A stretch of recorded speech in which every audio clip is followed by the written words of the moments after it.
අපිට බාධාවන් තියෙනවා, අභියෝග තියෙනවා. රටටත් එහෙමයි. අපේ රටටත් එහෙමයි. අභියෝග ගණනාවක් තියෙනවා. පොලිස් සේවාවේ සිහිනය සැබෑ කරවන්නට අවස්ථාව ලබා දීම රජයේ වගකීමක සහ යුතුයකමක්. මම ඇත්තම කියන්න කැමති මම වෙන කාට කවුරුවත් ජනාධිපති විදිහට ගරු කරන්න කැමති නෑ මට. ජනාධිපති මහින්ද රාජපක්ෂ විතරයි සිංහල ජනතාවට මම හැමදාම කියනවා පාර්ලිමේන්තුවේ මම මගේ ඥාතිය අමතක කරන්නේ නෑ. මම දෙමළ උපදුනේ දෙමළ. මම බැරි වෙලා හරි සිංහලෙන් උපදනා නම් මම ඕගොල්ලන්ගේ පිටපස්සේ පෙනී හිටිනවා. හැබැයි මම දෙමළ වුණාට මම ඇත්ත කියන්න කැමති. එදාත් අදත් ඉස්සරහටත් කවුරු හරි කවුද ජනාධිපති කියලා කිව්වම පොඩි ළමයා ඉඳන් වයසක ආයත් වෙනකන් කියන්නේ අධිකාරී ජනාධිපතිතුමා මහින්ද රාජපක්ෂගේ නම විතරයි. ඕගොල්ලන්ගේ ඡන්ද ලකුණ සීනුව ඒක හෙලෙවම ටාන් ගන්නවා. විමලය ඇතුලේ තියෙන ගෙඩිය ගලවන් ගියා කියලා. දැන් ටාන් නැල්ලු. ඒ කියන්නේ අපි ඉවරයිලු. දැන් ඉවරලා තියෙන ඌ. දැන් තව ටික තමයි විමලයට ටාන් තමයි. රම්ම්‍ය සුරම්ම්‍ය දෙකක් හරි දැන් සුබ නුවර හදයි. දැන් මේ වෙනකොට කඩුවෙලා හදලා තිනවා බංගලාවක්. තව බංගලාව මහරගම තියෙනවා. දැනට මහරගමයි කඩුවෙලයි බංගලා දෙකක් තියෙනවා. ලාල් කාන්තට කෝටි කෙල කෝටි ගාණක් වටින බංගලා දෙකක් තියෙනවා. මිනිහා 750කටවත් ගණන් ගන්න. වැඩිම මුදල් හම්බ කරන ඇමතිවරයා තමයි ලාල් කාන්ත මේ ආණ්ඩුවේ. කාලයක් තිස්සේ අපිත් බලාගෙන හිටියේ එවැනි එකඟතාවයකට එවි කියලා. අපි හිතුවා ඒක මේ මාසේ එවි කියලා හිතුවා, ජුනි මාසේ එවි කියලා හිතුවා. දැන් යන්තම් ඇවිල්ලා තියෙනවා. සිකුරාදා අත්සන් කරාට පස්සේ ලෝකයේ ආර්ථික තත්ත්වය සුබවාදී ලෙසට වෙනස් වෙයි කියලා අපි කල්පනා කරනවා. අපි සාමාන්‍යයෙන් තෙල් ගොඩබාන අවස්ථාවේදී මිලත් සැලකිලිට ගන්නවනේ. අපි කලින් කිව්වේ දවස් දෙකක් එහා පැත්තට දවස් දෙකක් මෙහා පැත්තට සහ එදා දවසේ ඒ දවස් 5 ඇවරේජ් එකක් සැලකිලිට ගන්නවා. ප්‍රීමියම් එක වැඩි වෙලා තිබෙන්නේ ඒවත් සියල්ල. ඒ කියන්නේ කලින් ඇනෝම් කරපු එකේ ප්‍රතිඵල තිබෙන්නේ ප්‍රීමියම් එක වැඩි වෙලා තිබෙනවා. නමුත් මිල සකස් කිරීමේදී දැන් වෙළඳ පොලේ පවතින මිලත් සැලකිලිට ගන්නවා. ඒ සියල්ල සැලකිලිට අරගෙන දිය හැකි සහන ලබා දීලා භාණ්ඩාකාරයෙන් ලබා දෙන පුළුවන් මුදලත් ලබා දීලා අවම මට්ටමක මිල පවත්වාගෙන යන්න තමයි රජයේ අපේක්ෂාව. අපි තෙල් වැඩි කරාම මිනිස්සු හරි සතුටෙල්ලු ඉන්නේ. මේ නෝන කියන්නේ. අර කොම්බ පොඩ්ඩක් උල්ලලා තියෙනවා. මේ නෝන කියනවා තෙල් වැඩි කරාම මිනිස්සු සතුටෙල්ලු. ඇයි සතුටෙන් ඉන්නේ? ඒ අය වෙනදට වගේ තෙල් ගහන්න ගොඩක් වේදම් කරන්නලු ගමන් අඩු වෙලු යන්නේ. සල්ලි අතේ ඉතුරු වෙනවලු. නෝනට රාට කෝල් වෙනවලු. නෝනට කෝල් නැද්දලා කියනවලු අනේ බොහොම ස්තුතියි. මේ ඔයගොල්ලෝ තෙල් වැඩි කරපු එකට දැන් අපේ සල්ලි ඉතුරුයි කියලා.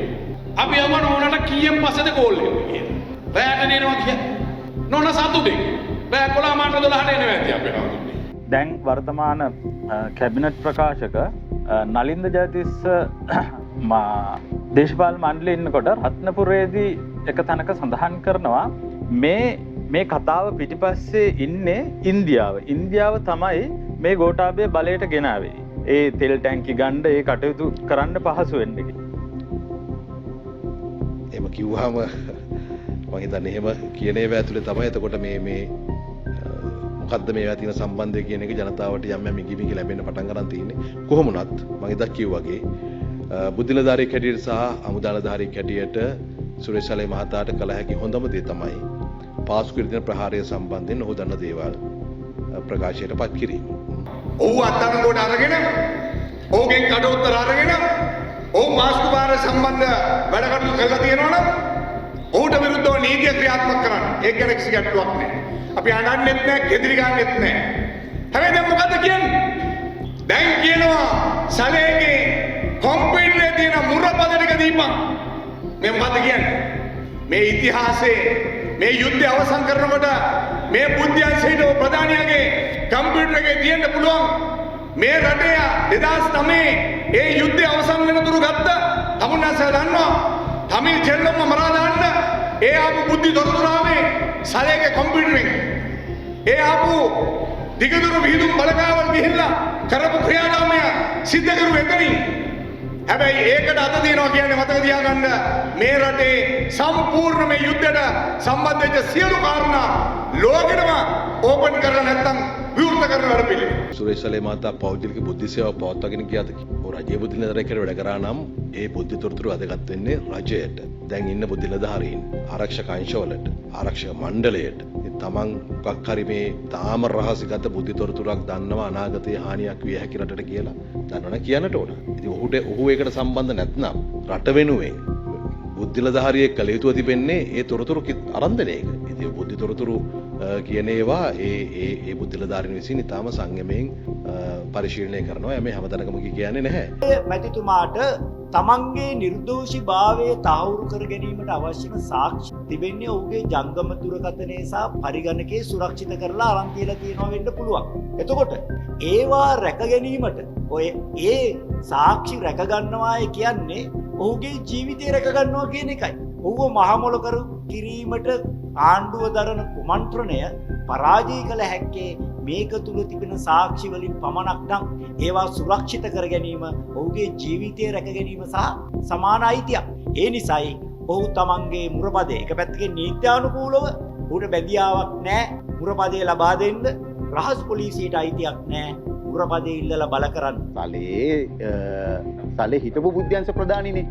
සලේ හිටපු බුද්ධ්‍යංශ ප්‍රධානි. එතකොට හිටපු බුද්ධ්‍යංශ ප්‍රධානියෙකුට තමන්ගේ තවදුරටත් බුද්ධි තොරතුරු තමන් ළඟ තියාගන්න මොකද්ද තියෙන අයිතිය? අර ඒක තමයි බුද්ධි තොරතුරු කියන්නේ පෞද්ගලික අයිති දේවල් නෙවෙයි. ඒවා රජයේ සතු දේවල්. හරි. බුද්ධි නිලධාරී තමන්ගේ තොරතුරු කරුවන් පිළිබඳ රහස්‍ය තොරතුරු ඉහළට වාර්තා කරන්නේ නැහැ. තොරතුරු කරුවන්ගෙන් ලබාගත් බුද්ධි තොරතුරු ඉහළට වාර්තා කළත් ඒ තොරතුරු රැස් කරන නිලධාරියා ගාව විතරයි තොරතුරු දෙන පුද්ගලයා පිළිබඳ රහස් තොරතුරු තියෙන. ඒවා ප්‍රසිද්ධියේ දත්ත බැංකුවල දාලා තිබ්බොත් එහෙම අන්තිමට සිද්ධ වෙන්නේ ඔවුන්ව එක පාවා දෙන්නේ හිටියොත් ඔවුන්ගේ ජීවිතේම අනතුරටපත් වෙන්නේ. මොකෝ කලබල වෙන්නේ? ඇයි හොරාට කලින් කෙහෙල් කන වැටපණින්? ඒ නිසා දැන් කිව්වා පාස්කු ප්‍රධාන සැකකරුවෙක් කියලා කවුද? ශානි අබේසේක. කොහෙද මොන නඩුවේද කොතනද එහෙම එකක් තියෙන්නේ කියලා මේ නිශාන්ත වර්ණසිංහ රටට අද කියන්න ඕන. පාස්කු ප්‍රහාරයට අදාළ විමර්ශන නිවැරදිව කරපු ශානිව ශානිට ගෝට කරපු දේ දන්නව මාස 10ක දින 18ක් කිසිදු චෝදනාවක් නැතුව ඌ රඳවගෙන හිටියා. කිසිදු චෝදනාවක් නැතුව.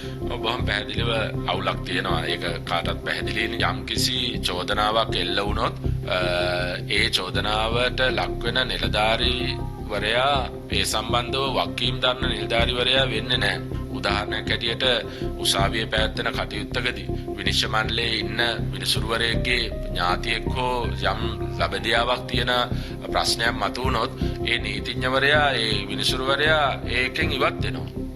මොකද ඒ කටයුත්තේදී ඇත්තටම විනිවිදභාවය පිළිබඳ ප්‍රශ්නයක් තියෙන නිසා මෙතනත් බොහොම පැහැදිලිව ඇත්තටම මේක ආණ්ඩුවට හොඳ දෙයක් නෙමෙයි. මේ ඊබ්‍රාහිම් නානාගේ දීපල එයාට නෙමෙයි අයිති. ඒ දීපල අයිති එයාගේ සහෝදරයාට.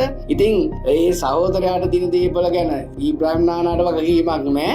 සිරිල් ගාමිණී පියතුමා ලබන සතියේ විතර ඇවිල්ලා කියයිද දන්නේ නැහැ. අනේ අර ශංග්‍රීලා හෝටලේ මරාගෙන මැරිච්ච ඒ කොල්ලෝ දෙන්නත් ත්‍රස්තවාදී දෙන්නත් ඊබ්‍රාහිම් නානාගේ නෙමෙයි කාගේ හරි ළමයි දෙන්නේ. ඒක නිසා නානට මුකුත් කියන්න එපා කියලා කියයි යන මේ විදියට. සමහර ආයතන පාඩුවෙන් ගොඩ ඇවිල්ලා තියෙනවා. බ්‍රේක් ඉවන් එකට ඇවිල්ලා තියෙනවා. ලාභ ලබන්න පටන් අරගෙන තියෙනවා. තවත් ආයතන තවමත් තමන් ඉලක්කයට ළඟා වෙන්න බැරි නම් අපි ඒ ආයතන පිළිබඳව ඒ ආයතන වලින් සහ අමාත්‍යාංශයෙන් වාර්තාවක් කැඳවන්න මට මේ වෙලාවේ ඒ දවස්වල කිව්වා අපිට සීනි සමාගමෙන් ලැබෙන ආදායමෙන් විදේශ ණය පවා ගෙවන්න පුළුවන් තත්වයකට අපි ගේනවා කියලා. දැන් එහෙම තත්වයක තිබිලා නමුත් දැන් 2025 පාඩුව තමයි මිලියන 3193. මම හිතන්නේ සීනි සමාගමෙන් ලැබෙන ආදායමෙන් විදේශ ණය ගෙවන්න පුළුවන් කියලා කිව්වයි කියලා. කොහොමවත් එතන ආදායමක් ගන්න පුළුවන් වගේ කතාවක් සීනි සමාගමෙන් ලැබෙන ආදායමෙන් ණය ගෙවන්න කොහොමවත් බෑ. ඔය ආයතනයේ පාඩුවක් කියලා තිබෙනවද කියන එක මම බලන්නම් ඉලක්කම් සහිතව. අපි කියන්නේ මේ අවුරුදු පහම කරන්න දැන් දෙකක් ගෙවිලා. ඉතුරු තුනක් කරන්න. හැබැයි රට බංකොලොත් කරන තැනට ගෙනියන්න එපා. අද වෙන විට රටේ සමස්ත ආර්ථික පද්ධතියම කඩම් වැටලා තියෙන්නේ. පොලි කුට්ටු ගෙඩියේ නෙට්ට හයි කරන්න පුළුවන් තරම් ප්‍රාමාණික වියතුන් බුද්ධිමතුන්ගෙන් තමන්ගේ ආණ්ඩුව පිහිටවන්න පුළුවන් කියලා පුරසාරම් දෙටපු කයිතන් ආණ්ඩුවේ ජනාධිපතිවරයාට අද මේ රටේ ආර්ථික මර්මස්ථාන ටික තමන්ගේ යටතේ පරිපාලනය කරගන්න බැරි වෙලා තියෙනවා මහ බැංකුවේ ඉඳලා. තැපෑල කියන්නේ අර කිව්වා වගේ විකුණන්න දාලා තිබ්බ එක.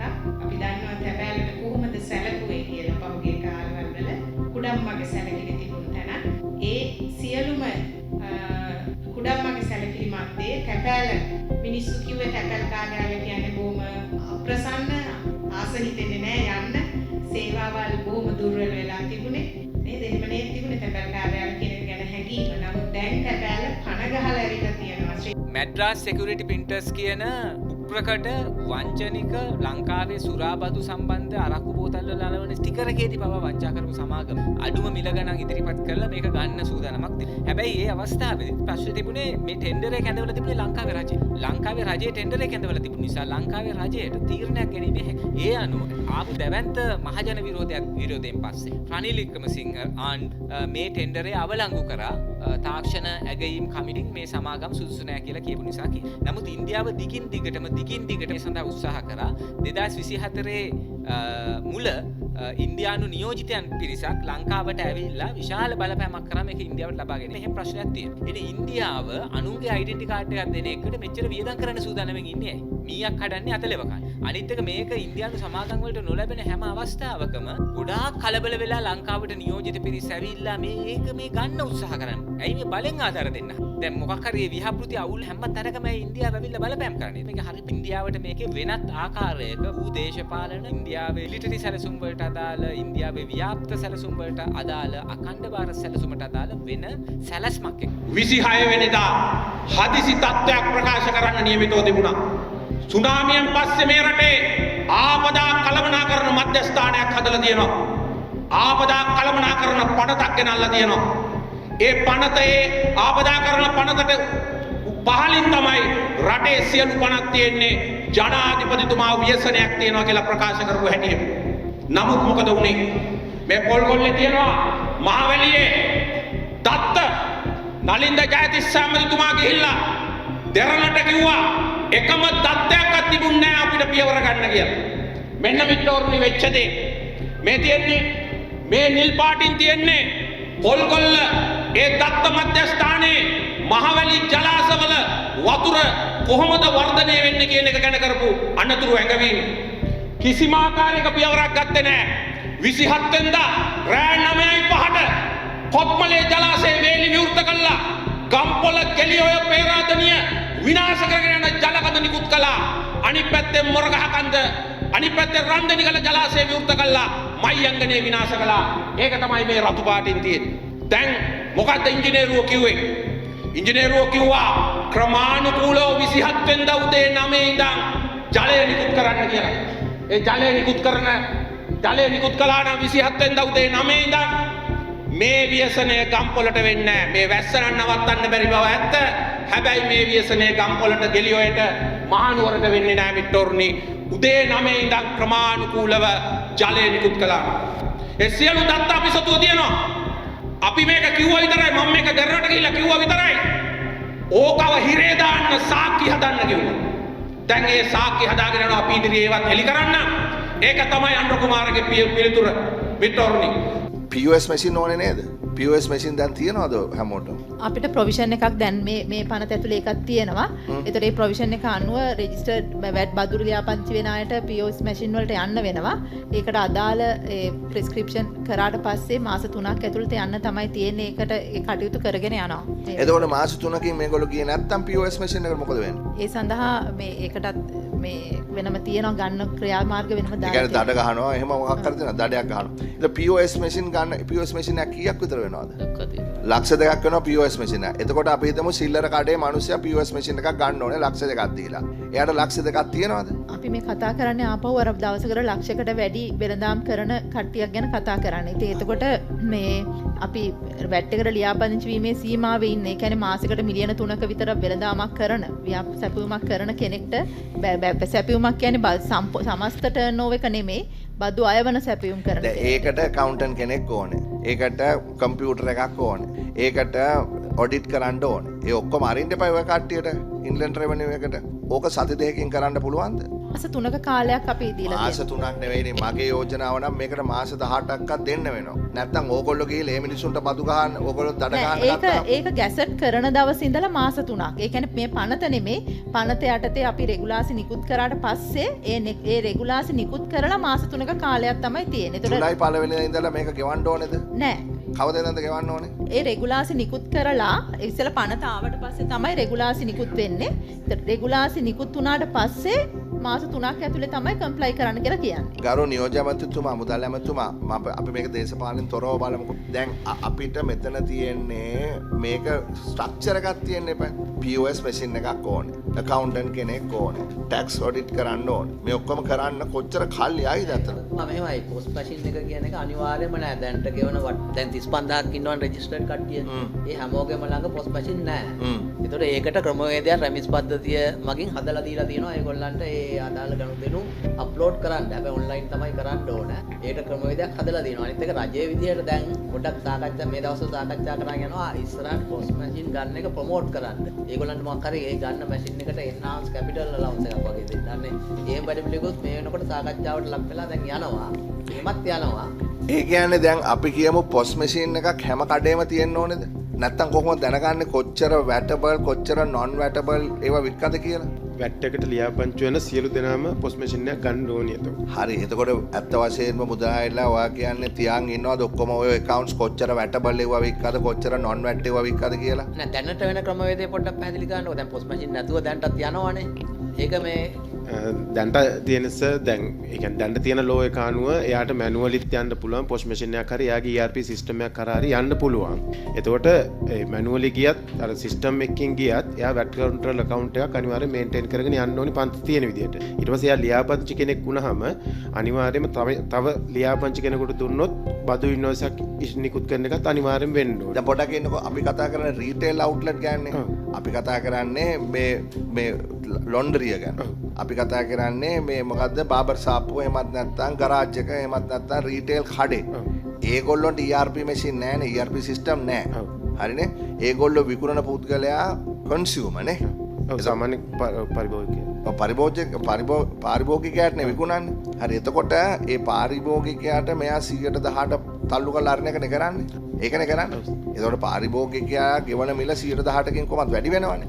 කරනවයි කිව්වොත් කරනවා. කරන්න බැරි දෙයට බැහැ. ඔන්නෝක තමයි මගේ දේශපාලනය. මගේ ළඟ බොරුවට ඔය සමාජ මාධ්‍ය දාලා මේ මූණේ කුයුරු ටිකක් දාගෙන මේකප් ටිකක් දාගෙන මේ බොරුවට සමාජ මාධ්‍ය වල වෛරල් වෙන බොරුව මගේ නම් නැහැ. තිත්ත ඇත්ත තියෙන්නේ. රටේ ලක්ෂ 220ක් තීන්දුව කරන්න ඕන. ඇත්තද රටට හොඳ ප්‍රතිඵල කේන්ද්‍රීය සේවාවද රටට හොඳද? එහෙම නැත්නම් ඔය පියුරු ගාගෙන මේකප් දාගෙන ලිප්ස්ටික් ගාගෙන කියුටෙක්ස් ගාගෙන විවිධ පුද්ගලයෝ නිකන් පෙන්වන්න හදනවා ඒගොල්ලෝ තමයි මේ රටේ දේශපාලන පොරවල් කියලා. හැබැයි අවසානයේ මතක තබා ගන්න 2019 රට බංකොලොත් කරා 2024 සිස්ටම් චේන්ජ් කරනවා කියලා රට දැන් ගෙනිහිලා තියෙන්නේ පතුලට.